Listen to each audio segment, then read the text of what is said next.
Conversa de classe com Maíra Tangerino. Mentes únicas em conversas plurais. Olá, pessoal! Boas-vindas a mais um Conversa de Classe. Eu sou Maíra Tangerino e hoje a gente vai ter aqui na nossa entrevista um professor que ele faz um trabalho interessantíssimo lá no Instagram. E a gente vai falar sobre cores, capas e principalmente aqui muita filosofia. Eu tenho a alegria de conversar com o Gelson. Eu vou fazer uma pausa, porque eu tive que perguntar para ele como que pronuncia o sobrenome dele, e eu combinei que se eu errar, ele vai me corrigir. Westenfelder, né? Vamos ver. Ele está sorrindo, parece que eu falei aqui bonito.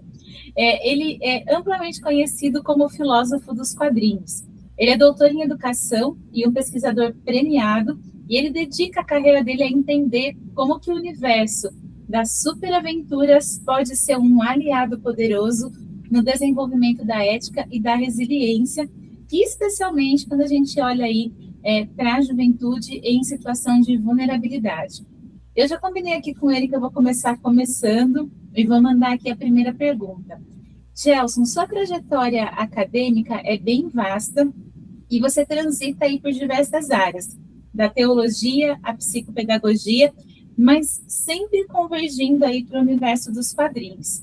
Eu quero começar perguntando como foi que o filósofo dos quadrinhos nasceu dentro de você e de que maneira essa conexão com os heróis transformou a sua própria visão do que é ser um educador.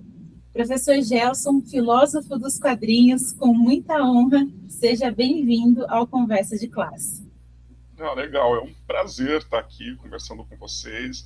É sempre bacana conversar com um professor, né, que muitas vezes a gente fica trabalhando no mundo acadêmico, pesquisando, a gente fala para pesquisador e o que a gente faz, muitas vezes a gente quer ver isso chegar à sala de aula, chegar à escola, e não somente eu fazendo, mas conseguir conversar com outros professores e ver as possibilidades que esses professores possam estar levando isso para a sala de aula. Então sempre é um prazer estar aqui. Bom, o Filósofo Quadrinhos, ele nasceu com um acidente, né? Tanto com o nome Filósofos Quadrinhos como a pesquisa. Eu sou um nerd de carteirinha, acho que dá para ver aqui atrás, né? Eu consumo histórias em quadrinhos há muito tempo. Eu fui inserido a esse universo quando eu tinha mais ou menos 4 anos de idade, então eu aprendi a ler, né, graças às histórias em quadrinhos antes de entrar na escola. Eu tinha algumas primas que estavam fazendo magistério, começaram a me usar como ratinho de laboratório, porque viam que eu folheava, né, aquelas páginas coloridas de superaventuras e eu ficava imaginando as minhas histórias a partir daquelas artes que eu via antes de saber ler. Talvez uma das memórias mais antigas que eu tenho é essa, né, folheando e imaginando as histórias pelas figuras que eu via em arte sequencial. Eu comecei então, né, a estudar, querer ir para outras áreas de conhecimento. Fui fazer teologia porque eu sou seminarista, né, então já tive um contato aí com teologia, quase me formei, né, como teólogo, falta 1 ou 2 cadeiras. Abandonei tudo e fui para psicologia. E achei que psicologia era coisa para louco, fui fazer filosofia, olha só. E quando eu tinha aqueles estágios obrigatórios que todo professor passa, eu fui jogado numa sala de aula num período que a filosofia não era obrigatório no nível federal. Então eram raras escolas que tinham filosofia. E eu cheguei para observar um professor, e era um professor de educação física que estava com aquelas horas para fechar a carga horária, deram filosofia para ele. E quando ele viu alguém que estudava filosofia, ele abandonou a sala e ficou comigo, então eu não tive observação de sala de aula. Eu tive que lecionar, né? Segundo a coordenação da escola, disse, não, se tu conseguir, vai. Eu, como assim conseguir, vai? Me lembro que na segunda semana esse meu vai da aula, os alunos fizeram abaixo-assinado para eu sair da escola. Porque a minha primeira aula assustou muito eles. Porque eu era um acadêmico, estava saindo de uma graduação pesada de filosofia, Eu não sabia dar aula. Uma questão que eu faço uma crítica, né? Hoje o ensino superior também não te ensina a lecionar. E aí eu tive todo esse problema de não conseguir observar alguém. Eu só tinha o meu professor de universidade, no mundo acadêmico, como um modelo de filosofia. Então, os alunos se assustaram. E aí a coordenação pedagógica me chamou, me mostrou um abaixo-assinado, que eu achei interessante. Eu tinha 68 alunos na turma, o abaixo-assinado tinha mais de 200. Eu sempre fico brincando, Jesus multiplicou os pães e eu a minha turma, não sei como. Eu fiquei pensando, nossa, eles queriam mesmo que eu saísse, né? Porque 200 e poucas assinaturas era... naquele momento eu xinguei muito mentalmente aqueles alunos. Eles não querem saber nada com nada, que é isso e tal. E aí eu me lembrei muito da minha mãe falando isso de mim, né? Que eu não queria saber nada de nada quando eu tinha aquela idade, não queria saber estudar e tal. E aí eu me deparei assim, cara, que tipo de professor eu gostaria de ter a idade deles, né? 15, 16 anos. Será que era esse professor que eu estou me apresentando? E aí começa toda uma crise, e a filosofia ela só surge a partir de crises, né? E para me aliviar um pouco dessa crise, eu, fã de quadrinhos, comecei a assistir alguns filmes de super-heróis, que eu também tenho coleções de filmes, e aí me deparei com a frase que norteia a vida do personagem Peter Parker, a se tornar o Homem-Aranha, né? Com grandes poderes, trazem grandes responsabilidades. E foi antes que deu aquela sacada, nossa, eu li tantas vezes essa frase, vi tantas vezes em filmes, e eu nunca me deparei com um olhar filosófico sobre isso. E aí eu disse, vou fazer um plano de aula a partir disso, ensinar ética a partir desse personagem. Levei a frase para a sala de aula para a gente debater, os alunos ficaram tudo com os olhos regalados. Disse, que é isso? Cara, de filosofia é louco mesmo, vai trazer quadrinhos, super-heróis. E foi bem o período que estava numa vibe, né, dos filmes de super-heróis começando no cinema. E aí eu comecei a discutir com eles e tal. Depois levei um trecho de um quadrinho para a gente começar a discutir ética sem falar filósofos. Eu me lembro que eu peguei, assim, eu tive a audácia de chegar para eles, assim, vocês vão pesquisar ética a partir de um outro filósofo, qualquer filósofo. E era o início da Wikipédia, e a galera foi buscar, mas o bacana é que todos trouxeram, todos. E alguns escrevendo várias laudas sobre. Lógico, muito copia e cola, mas eles buscaram de uma disciplina que eles nunca tiveram na vida, e fizeram abaixo-assinado quando apareceu o professor da área.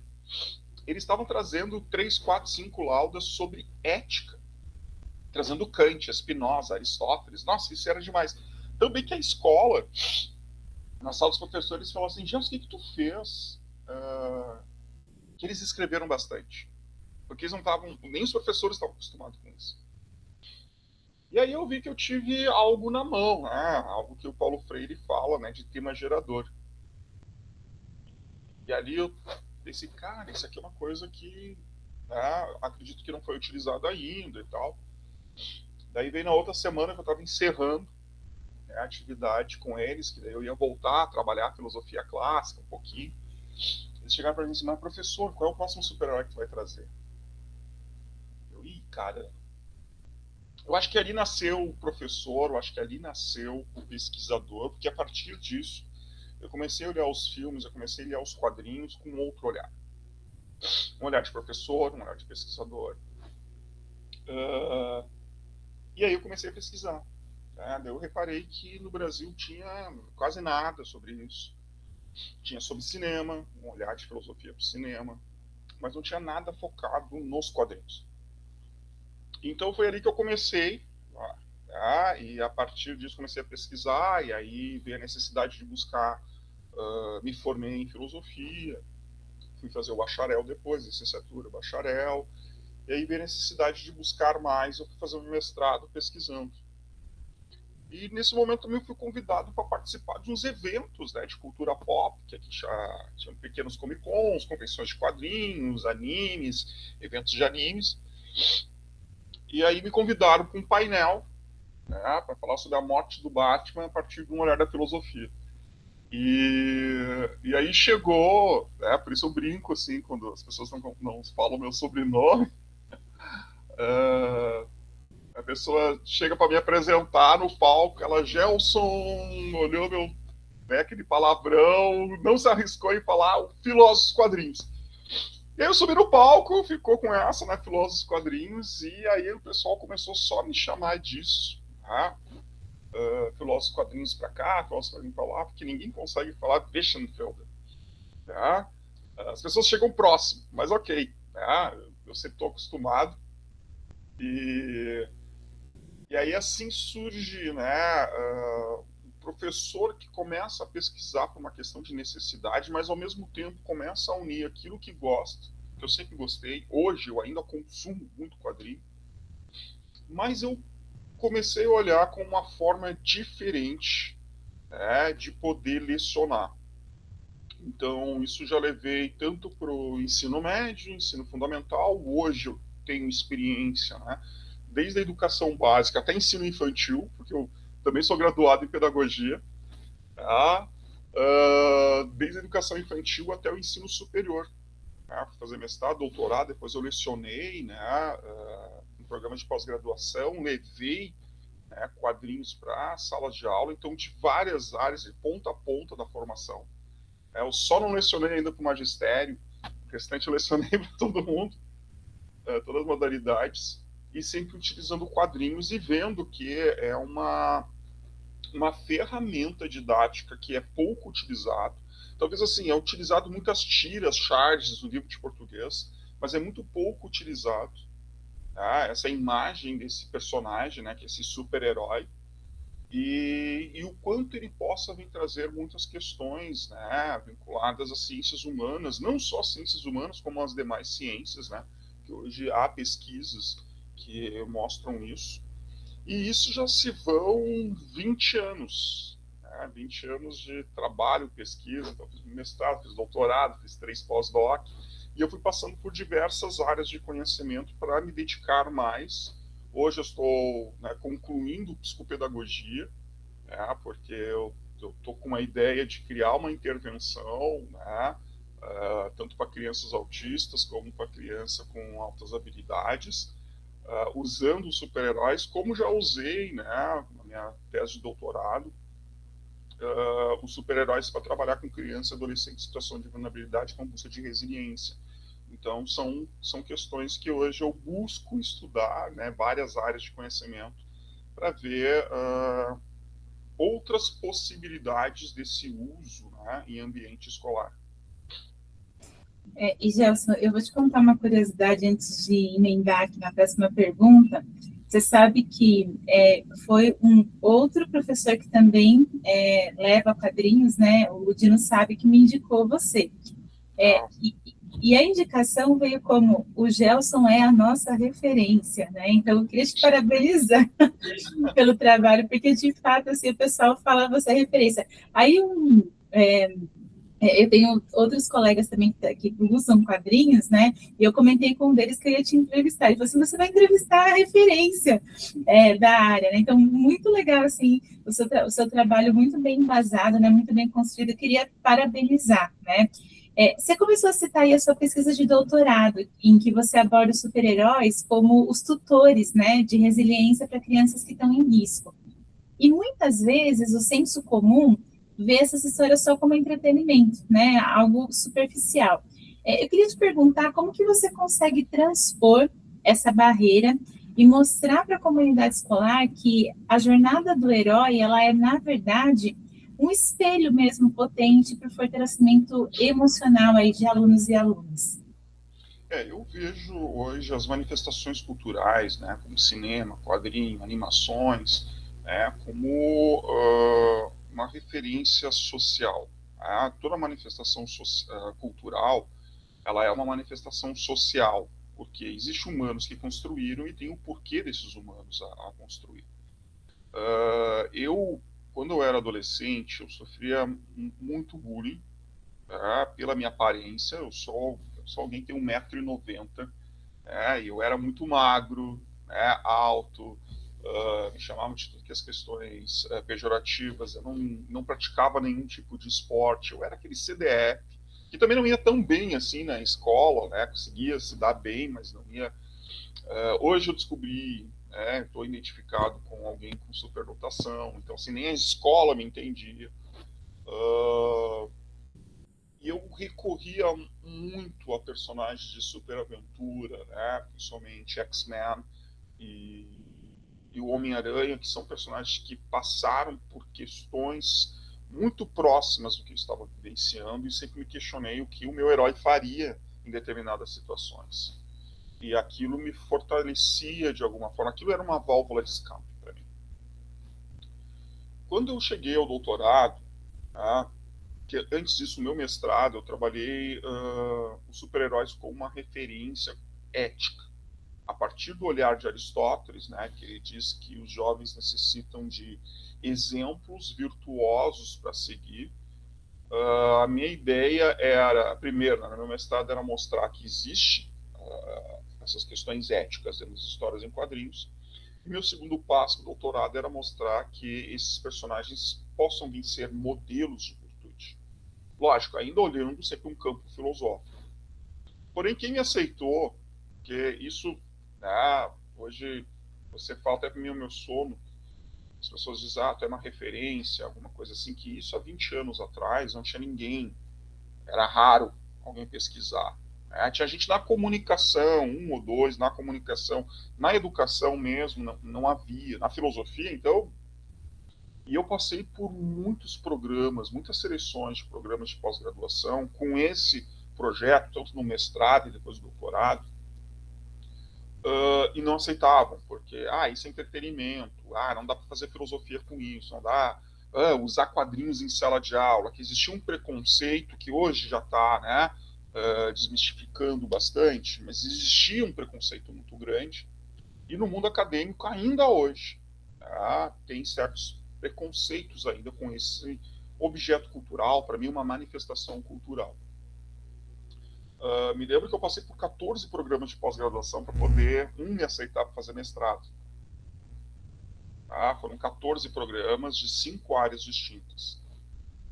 Depois que eu fiz meu mestrado, na metade do meu mestrado eu lancei meu primeiro livro, meu objeto do mestrado saiu um segundo livro, esses livros foram premiados, foram publicados em outras línguas, o governo federal comprou para distribuir para as escolas, eu tinha vários artigos científicos publicados, pensei, vou entrar no doutorado agora, né? Pô, legal. Não. De novo aquela questão, o tema, bababá. Então, assim, teve uma professora que era da psicologia que me aceitou, estava num programa de pós-graduação, ela disse, eu trabalho com resiliência e tal, será que dá para aproximar?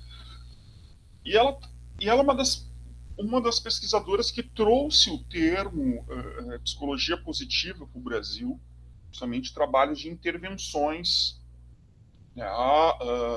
aqui para o Brasil, no campo da psicologia positiva.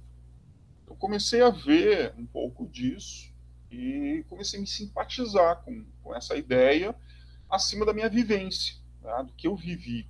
Como um garoto que lia quadrinhos, sofria bullying pra caramba e vários outros tipos de preconceito. E a ideia dela até é que o super-herói era alguém que não sofria, que não tinha queda. E eu disse, não, peraí, o super-herói tem a queda.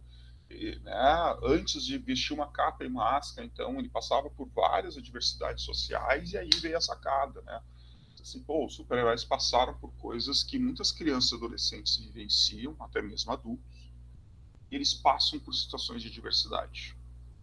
E aí a gente começa a fazer um mapeamento, primeiro, de quais são essas adversidades. Lógico, a gente pegou heróis da Marvel e DC, a gente nem olhou para os outros universos. E aí a gente consegue perceber que mais de 97%, 98% desses super-heróis passaram por adversidades, ou vivenciam ainda adversidades que crianças e adolescentes vivenciam. Então não é uma adversidade ficcional, tipo o Wolverine que foi feito de cobaia num laboratório. Não, são situações de bullying, são situações de separações do pai, são de violência, assassinato, uso de drogas, violências sexuais. Então, assim, N situações que muitas das nossas crianças e adolescentes vivenciam e a gente muitas vezes nem percebe. E aí eu comecei a ver, né, que fazendo pesquisas, novamente, que não tinha pesquisas sobre isso. E outra, tá? Quando se falava do herói, se falava já do herói empoderado. O herói já vestindo capa e máscara. E aí eu comecei a perceber que, e principalmente a minha orientadora começou a perceber, que a gente tinha um nicho muito bom para ser trabalhado. E aí a gente criou o termo pré-cloth, pré-mask, né? Pré-máscara, pré-capa. O que aconteceu na vida do personagem antes de se empoderar. E aí a gente começa a perceber, né, que havia essa jornada do herói que Campbell fala, né, do herói mitológico, e o quanto o herói das histórias em quadrinhos é um novo mito. Ele traz questões sobre ética, questões sobre psicologia, questões sobre sociologia, questões sobre história, e muita questão antropológica. Então, é uma forma de comunicação em massa muito rápida, porque quando aconteceu o atentado às Torres Gêmeas, 15 dias depois tinha um quadrinho falando sobre isso. Demorou 7 anos para lançar um filme sobre isso. 2 anos para lançar um documentário sobre isso. Então, assim, os quadrinhos é uma forma de manifestação cultural muito rápida de ser produzido e divulgado em massa. Então, a pessoa que lê o quadrinho, ela consegue entender porque ela está vivenciando esse contexto histórico-social naquele momento. Tá? E o quanto isso é bacana. Pegar tudo isso, pegar o histórico desse personagem e trabalhar com as crianças e adolescentes. Então a gente começa a fazer uma pesquisa, levando alguns personagens e a gente questionando essas crianças e adolescentes o que elas vivenciam. O que aquele personagem vivenciou e se elas vivenciam isso. E a gente começou a perceber, e a escola começou a perceber, que as crianças começam a trazer várias adversidades que elas vivenciavam que a escola não conhecia, a escola não sabia. E aí, na época, a gente foi contratado por uma fundação para a gente trabalhar com alunos de ensino fundamental 2, porque existiam muitos problemas ali e a escola queria saber o que está acontecendo por trás. Né? Então, a gente criou um pequeno projeto de criação de histórias. E eu fiz um trabalho de roteiro. Apresentei as histórias dos heróis antes de se empoderarem, e pedi para eles levantarem 3 vulnerabilidades que são algo que eles perceberam, vivenciaram ou que conhecem, que eles poderiam botar no papel para criar um personagem. E eles começam a trazer, discutir e tal. Primeiro, né, uma das questões que a gente começou a perceber que muitas das situações de vulnerabilidade que eles estavam vivenciando, para eles era algo já corriqueiro, então virou normal. Eles normalizaram, né, essa situação de risco. Segundo, que era muito difícil eles falarem sobre isso. Então era meu primo, não sei o que, minha vizinha e tal, e aí vai. Depois a gente começou a mostrar que os personagens começam a mudar, tiveram um ponto de virada. O que seria esse ponto de virada para esse personagem dele? Só que tem que ser real. Porque muitos personagens, eu procurei escolher personagens que não tinham superpoderes. O Homem de Ferro não tem poder, o Batman não tem poder, o Arqueiro Verde não tem poder, a Mulher Gato não tem poder. Então ali a gente começou a dizer, não precisa de poderes para ter um ponto de virada. O próprio Homem-Aranha, né, não precisava do poder para ter um ponto de virada. A maioria dos heróis não tinha isso. Mas eu procurei pegar heróis sem poderes. E aí eles começam a escrever o que eles poderiam fazer. Quando eu vi, eles estavam contando a história deles a partir de um personagem. Eles vão criar um totem, um espelho, onde eles se colocam, se projetam, e eles começam a desenhar, a partir da escrita, como eles podem se sobressair a partir daquelas situações que eles estão vivenciando. Lógico, apareceram questões que, na época, eu tive que fazer terapia. Porque, assim, veio situações de usuário de drogas, extremas violências, violência física, tinha jovens, né, que se mutilavam, e tinha uma jovem que era abusada sexualmente desde os 8 anos de idade, ela já tinha 16, 15, 16. Então são 6, 7 anos, 8 anos, né, de violência. Me lembro que uma delas ainda comentou assim: acontece comigo igual a personagem. Qual personagem? A mulher gato. Oi? Né? Como assim? Vamos lá. Qual? Né? Vivência de roubo para sobreviver, exploração sexual. Não, ela foi violentada. Ela assim, né, falando baixinho. E depois fui ver o roteirinho dela que ela vai escrevendo, ela vai trazendo assim muitos detalhes, depois a gente passa. Tinha um psicólogo, assistente social junto. E eu assim, não, pessoas que conseguem trazer tanto detalhe assim, não estão inventando, né? Lógico, tem um ou outro que começa a inventar algumas coisas. E aí a gente começou a perceber que o quanto as histórias de vida desses personagens poderia ser um ponto também de conseguir mapear, e fazer esses jovens se abrirem também. Então, a partir disso, a gente começa a pegar essas histórias de vidas deles, onde eles começam a se empoderar, ver soluções. Eu consegui uns amigos que são quadrinistas e eles fizeram a história. Então, a gente conseguiu publicar na época, a gente tinha verba para publicar 3 histórias. E colorido e tal, então a gente conseguiu 1000 exemplares, fizemos o lançamento. Daí, essa menina que foi violentada, foi uma das histórias, foi publicada, lógico, não com nome, né? Tudo isso sempre não identificando o indivíduo. E aí que ela começa a chorar, e a assistente social me chama, já vem cá, a fulana, não tá bem, tá chorando, não sei o quê, e eu, puta merda, isso assim, sabe, parece que foi um tiro no pé, o projeto não deu certo, a gente tá publicando algo e não deu certo. Nesse momento ela vem, eu conto essa história quase toda semana, eu sempre me emociono muito. Porque ela vem, se abraça em mim chorando, a gente chorou junto. E aí ela comenta assim: obrigado por transformar a minha tragédia em arte. Naquele momento eu não sabia nem mais o que fazer. A gente estava, sei lá. Mas eu vi que foi um momento de catarse, né, dela, né, de ter coragem de denunciar. Então, meio que na história ela fala isso, né? Ela mostra o processo, que ela teve coragem, a partir da oficina, do projeto, teve coragem de expor. Assim também teve um outro menino, né, que passava por N situações de bullying e de preconceito racial, abandono paterno, né, abandono parental, né, pai e mãe, que teve que vivenciar, morar com a avó, o irmão que era um elo, modelo, acaba sendo assassinado, e ele vê, presencia.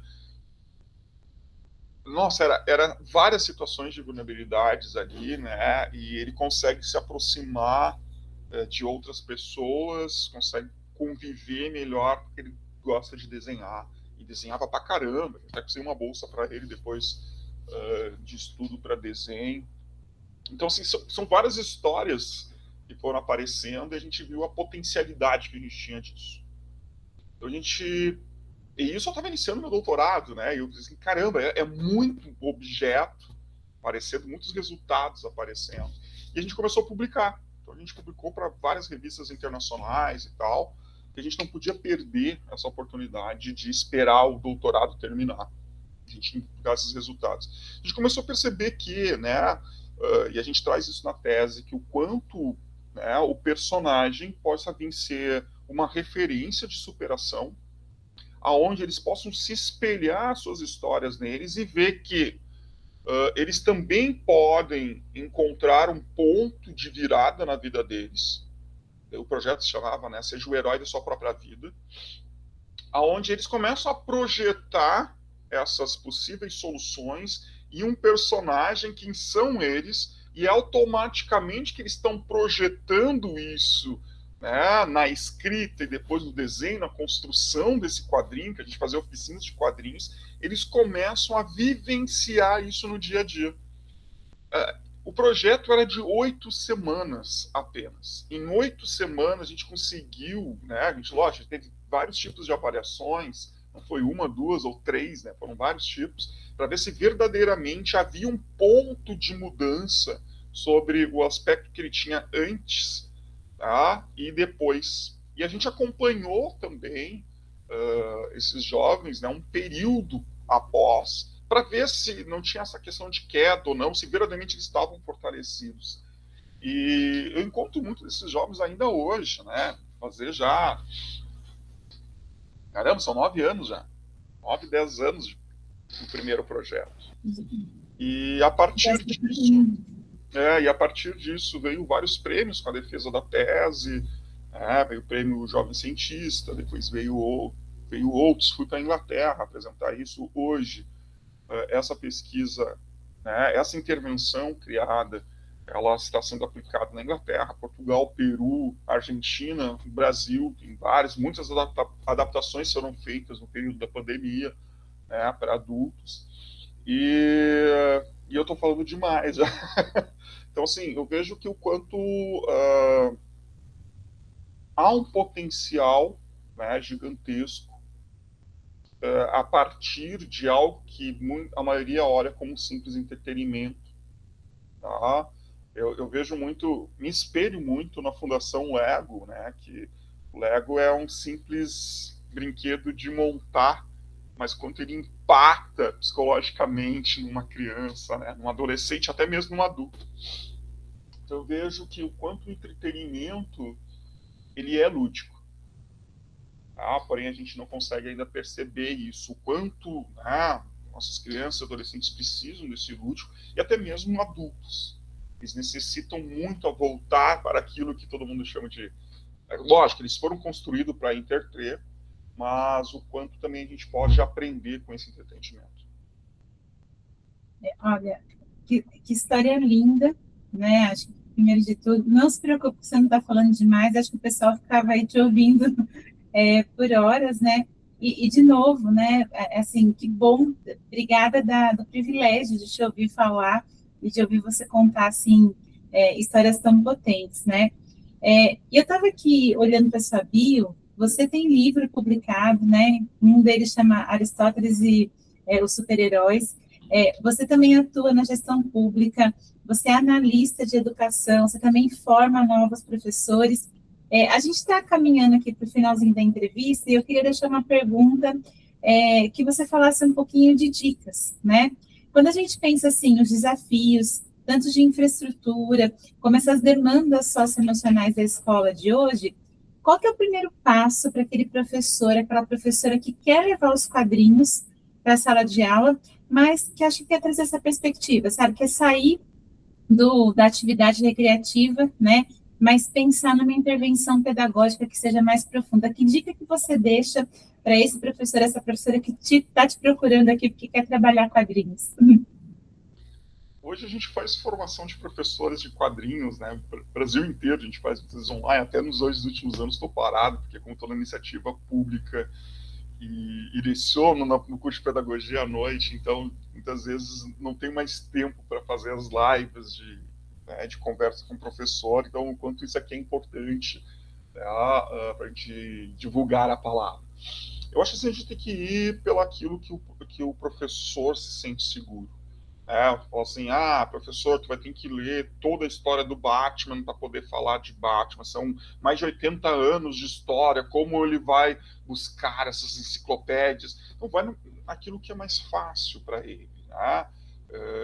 Se ele gosta de uma série, ele pode pegar essa série e transformar, pegar uma charge, uma tirinha que ele gosta, ou uma história fechada, vai para aquilo que é fácil, porque muitas vezes o professor vai pegar aquilo que ele não conhece, pode dar ruim, pode dar errado, assim. Outra coisa, assim, é ver com os alunos o que eles estão assistindo, o que eles estão lendo, o que eles estão vendo como entretenimento, e a partir dali pegar aquilo aquela questão de Paulo Freire, né? Eu tenho um amigo também acadêmico que disse que eu devo escrever sobre isso, que eu estou fazendo as luvas avessas, né, de Paulo Freire, que Paulo Freire falava que a gente pegar o objeto do trabalhador para ele entender que aquilo é tijolo, né? Cimento, é pegar os instrumentos, né, de trabalho daquele trabalhador e alfabetizá-lo. O que eu estou fazendo é a inversa, é pegar o entretenimento, a cultura, né, que o indivíduo está inserido e usar isso, alfabetizá-lo, né, para ver o potencial do conhecimento que tem ali. Muitas vezes o professor pode começar a olhar, hoje todo mundo está vendo One Piece. O que o One Piece fala? Assim, eu não consigo ver que são 1000 e poucos números de quadrinhos, os animes 300, 400 episódios. Tem uma série na Netflix, 2 temporadinhas, né, de 5, 6 episódios, cara, tu consegue ter um bom resumo e eu consegui trabalhar com ele sobre uma cena, alguma coisa assim. Então são questões mais básicas e hoje nós temos muita adaptação dessas histórias para séries, para o cinema, que eu posso pegar isso e, né, transformar. Então fica mais fácil para o professor. Outra, né, o professor tem que consumir. Ele tem que aprender aquilo ali. Ele tem que sair um pouquinho da zona de conforto dele. A gente fala assim, professor, fica só. Não, o professor muitas vezes não tem tempo. Não tem tempo. Isso é complexo. Professor, hoje, cada vez mais, está valendo agora a BNCC da informática, cada vez mais tu vai ter muitas situações para resolver e tu tem pouco tempo. O teu tempo não aumenta, o teu salário não aumenta. Então, assim, é complexo. Mas, assim, usa o entretenimento também, usa o seu entretenimento como uma forma de ver potencialidades para usar em sala de aula. Eu uso super-heróis. Hoje eu estou usando outros tipos de quadrinhos que não são da superaventura. Mas tu pode usar uma charge da Turma da Mônica. Tu pode pegar uma charge de uma crítica social no teu jornal e trazer, que é algo muito, né, muito local, muito social daquele ambiente. Então, a partir disso, começar a fazer debate. Outra, também pergunta para os seus alunos o que eles estão fazendo. O que dá para tirar? Lança desafio. O que dá para tirar de conhecimento? A partir daquilo que vocês estão escutando, assistindo e tal. Eu já vi professores fazendo isso e dá certo. Sempre vai ter aquele aluno que, não dá para tirar nada, ou tira uma coisa que não tem nada a ver com aquilo. Mas, assim, começa esse processo de escuta também. Sabe? Isso é bacana que o aluno comece a se sentir valorizado. É aquela aula de troca, e tu vai fazer uma mediação cultural, que muitas vezes o professor, né, ele só quer fazer uma mediação de conhecimento. E muitas vezes ele perde isso porque a internet está aí, e tu não consegue fazer essa mediação de conhecimento. As informações estão dadas, né? E muitas vezes o professor também ele não se transforma mais um mediador de conhecimento, também um mediador só de informação, que ele só fica despejando informação, não consegue fazer esse processo de assimilação do conhecimento. Muitas vezes tu pode chegar para o aluno trazer, né, essas informações. Fazer uma mediação cultural é necessário. A gente não aprendeu a fazer isso. Tenho a ideia de fazer um curso de extensão sobre isso, né? Um professor como mediador cultural. Que a gente precisa fazer isso, que a partir da cultura, principalmente essa cultura de entretenimento, a gente pode aprender muito. E eu estou talvez até complicando mais o professor. Mas, assim, uma tira, uma série que tu assiste no final de semana, pega aquilo que está bem no hype e assiste, que muitas vezes todo mundo assiste um pouquinho disso. Uma música. Pode fazer uma música contemporânea que traz alguma questão e leva. É uma aula diferente. Essa aula diferente vai quebrar o padrão. Quebrando o padrão vai chamar a atenção. Não da maioria, mas de uma boa parte. Quando vê, tu vai quebrando esses padrões. E aí, quando vê, tu tem um ganho da turma inteira, contigo. E isso, a gente não precisa fazer grandes coisas. Eu comecei a usar quadrinhos, e fui e eles achando filosofia chata, mas assim, quando vê, eles estavam lendo Kant, eles estavam lendo Santo Agostinho, né? Porque eles queriam, porque eu desafiei, eles queriam vincular alguma coisa desses filósofos barbudos velhos, né, com o hype que estava acontecendo, que era um monte de filme de super-herói bombando. Todo final de semana, todo mês tinha um filme novo lançando. Eles queriam fazer esse vínculo. Só que nisso eles estavam aprendendo filosofia. Minhas alunas de pedagogia, que eu sempre desafio elas, né, eu trago um monte de charge, tiras, né, eu imprimo e corto, peço para eles escolher 2 ou 3, e a partir disso, uma teoria pedagógica, né, que está aqui, está nessa tira aí. Traz, busca. Eu fiz isso com desenhos animados, né, tipo Kung Fu Panda, traz toda a questão da teoria do Paulo Freire ali. Tá toda ela lá. O pessoal não percebe. Então tem muita coisa que dá para ser usado no entretenimento, e muitas vezes a gente só tem que ter um olhar um pouquinho mais crítico. Que lindo, Gelsi. Obrigada, viu, da sua generosidade. Obrigada também de você disponibilizar o seu tempo aqui para a gente conversar no canal. E quero saber, você quer deixar uma mensagem de finalização, de despedida para quem está assistindo a gente? Não gosto de despedidas. Não, acho que para deixar uma mensagem, assim, hoje a vida de professor está muito complicada, não vamos mais complicar a nossa própria vida. Eu acho que a gente pode simplificar, né? A gente não precisa de ter... Para dar aula, a gente não precisa de coisas mirabolantes e tal, não sei o quê. Quando falam de tecnologia, a gente esquece que um lápis é uma tecnologia. E a gente não consegue visualizar isso, porque isso virou demodê. Um quadrinho é uma tecnologia, né? Então, quanto a gente pode conseguir hoje na internet uma tirinha, imprime, traz e começa a debater. São coisas muito simples.